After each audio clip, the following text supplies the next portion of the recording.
So we're going to try again this two-step thing. If you give me a tactic and a topic, and I'll try and respond. And meet my new friend, Ralph here. He's talking to me. So, okay, go ahead. ChatGPT, I want to call you Ralph. Is that okay with you? Yeah. You can go ahead now.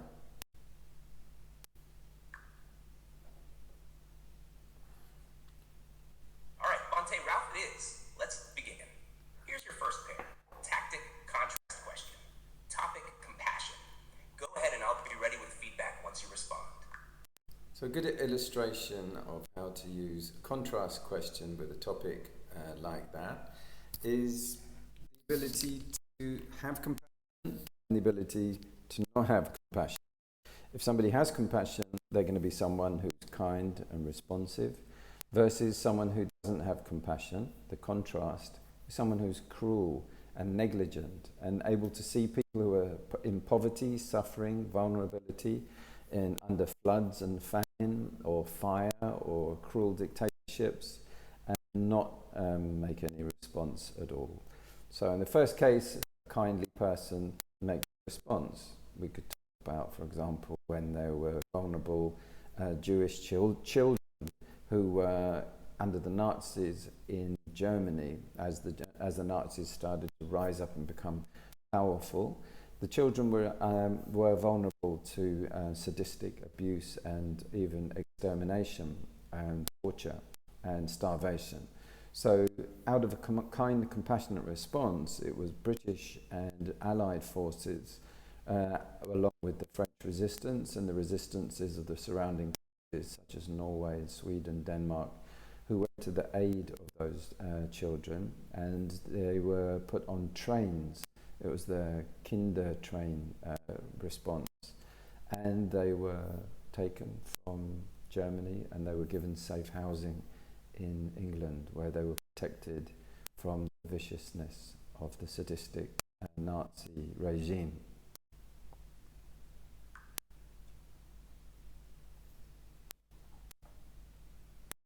That's a solid response, Bhante. You effectively used the contrast question to explain the stark difference between compassion and its absence. Your use of a historical example, such as the Kinder transport, adds depth and context, making the concept very relatable and powerful. The comparison between compassionate action and cruelty was clear, and it highlighted the moral and ethical significance of compassion. Strengths. You framed the contrast well by showing the compassionate response versus a neglectful one. The historical reference of the Kinder transport brings a strong emotional and ethical dimension to your explanation.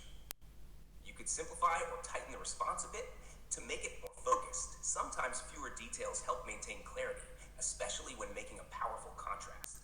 The example could focus more directly on the action of compassion itself, rather than expanding too much into the surrounding context.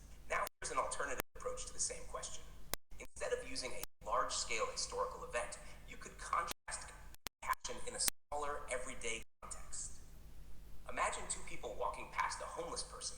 The compassionate one stops, makes eye contact, offers food, and shows kindness, while the other person walks by without a second thought, indifferent to the suffering. The contrast here illustrates the internal difference.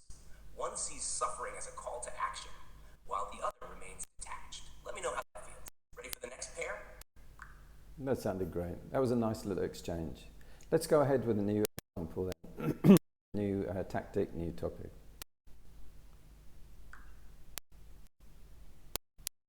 I'm glad you liked that exchange, Bhante. Let's keep the momentum going. Here's your next pair. Tactic, analogy, or metaphor. Topic, impermanence. Take your time, and I'll be here with feedback after you respond. Okay, so an example of impermanence. Let's consider impermanence to be, in the first case, like sand in an egg timer, which is always rushing and changing and dripping and moving. So the flow of sand is like this. In this case, it's within a finite container, but consider it also within a river. We could consider life to be like a river, which is a river of constant change. this lyric, this idea was actually used in a lyric of a song called Supper's Ready, the River of Constant Change, which is, the Firth of Fifth song, not Supper's Ready. Yeah, so the river, which eventually just joins the ocean. So this is the analogy I like to give, is that impermanence is like grains of sand which are constantly forming and reforming and dissolving and looking like solid, but actually they're tiny millions, billions and trillions of granules which are always being in motion by the elements of wind, fire, water and air.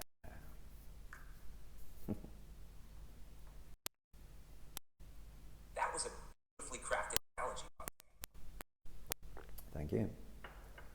And you used impermanence in a very clear and vivid way, comparing it first to the sand in an egg timer, which highlights the idea of time passing, and then expanding that into the metaphor of a river, a classic image of constant change and flow. Your mention of the song Firth of Fifth adds a creative and personal touch, making the concept relatable to music. Feedback. Strength. Your use of metaphors, the sand and the river, really captures the essence of impermanence. You built a strong visual and experiential connection to something everyone can understand. Time slipping away and the ever-moving flow of life. It might help to streamline the explanation, especially when introducing multiple images or examples, like the egg timer and the river. While both are strong, you can expand on just one metaphor to avoid splitting focus. Also, the connection to the song could be mentioned more briefly to keep the core analogy stronger.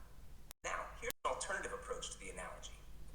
You could describe impermanence like a cloud in the sky. It appears solid, but it is always in motion, constantly changing its shape, and eventually dissolving into the air. Though it seems like something stable in the moment, it's actually in a state of continuous transformation, much like our experiences and life itself. What do you think? Would you like to move on to the next pair? yeah, I heard the analogy that you used, clouds used by Thich Nhat Hanh, where the ocean turns up by vaporizing into clouds, and the clouds gradually turn into rain, the rain gradually turns into rivers, the rivers gradually turn into oceans. And just like this, our life is like that. Our thoughts become realities, the realities turn into designs, materialize into objects, the objects turn back into being recycled, and people have ideas for those, and the ideas get turned into something else. So always everything is in this sort of flux, just temporarily where it is right now, combined, but it will always turn into being uncombined again eventually.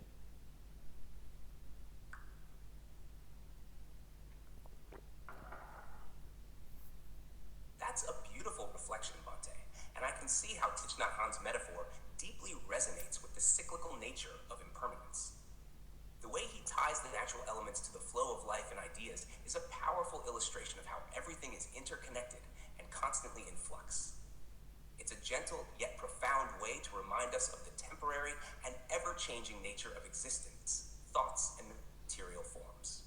Your expansion on the idea, linking it to how thoughts and designs materialize and then return to the cycle, really deepens the metaphor and gives it a broader scope.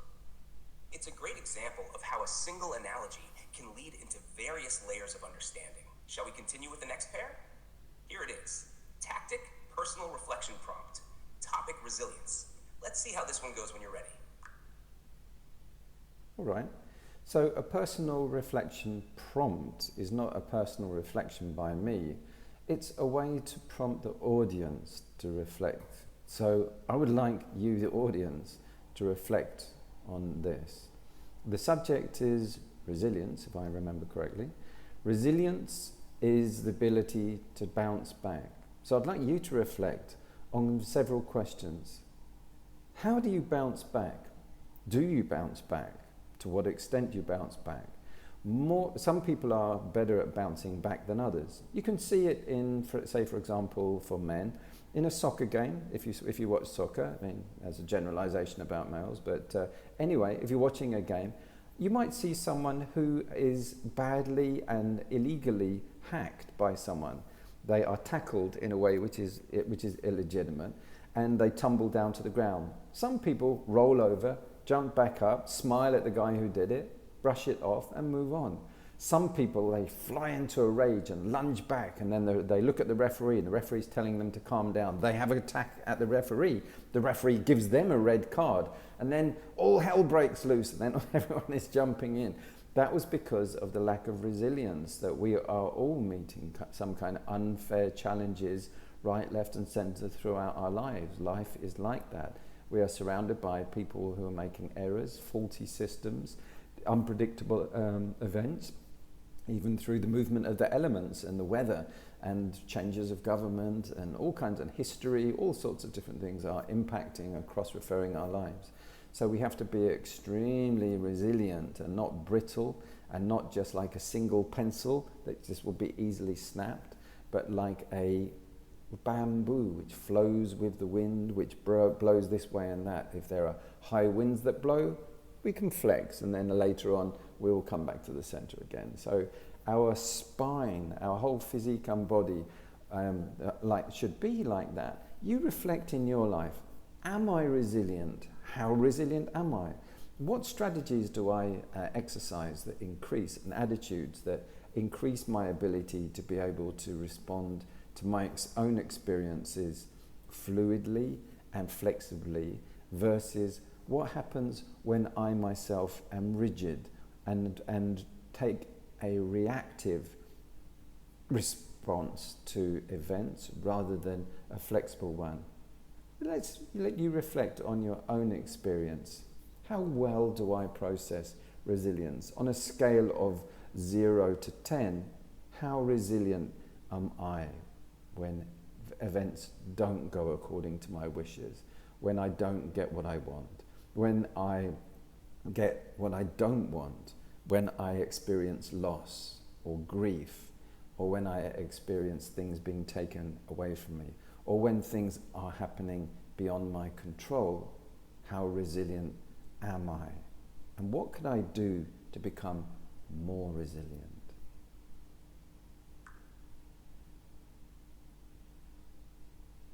Go, Ralph. Take it away. The microphone is over to you. That was an excellent response, Bhante. You effectively turned the personal reflection prompt into a powerful tool for guiding the audience to think deeply about their own resilience. Your approach provided a clear and relatable example with the soccer player, which illustrated the contrast in responses, helping to anchor the reflection. You then expanded on resilience by connecting it to the broader unpredictability of life, which offers a strong foundation for the audience to reflect on their own ability to bounce back. Feedback. Strengths. You engaged the audience very well by asking a series of questions that gradually deepened their reflection. The use of analogies like the bamboo added a visual and memorable element to the concept of resilience. The questions were thought-provoking and gave the audience space to assess their own experiences and attitudes.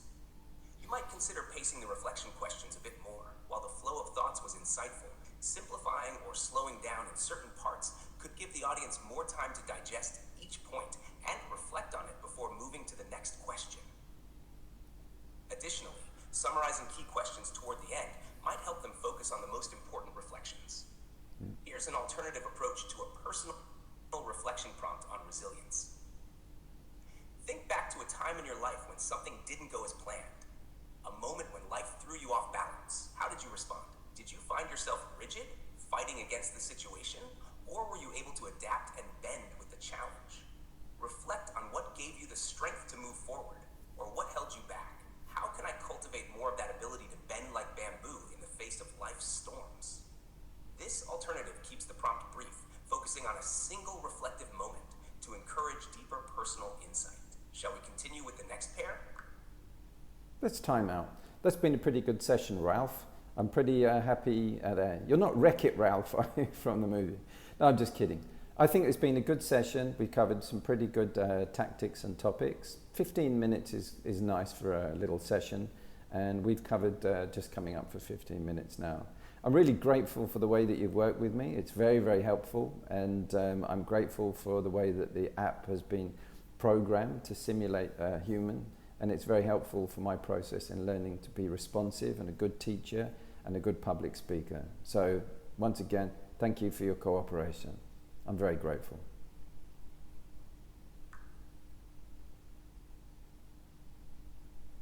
I'm really glad you found the session helpful, Bhante. It was a pleasure working with you, and I appreciate the humor too.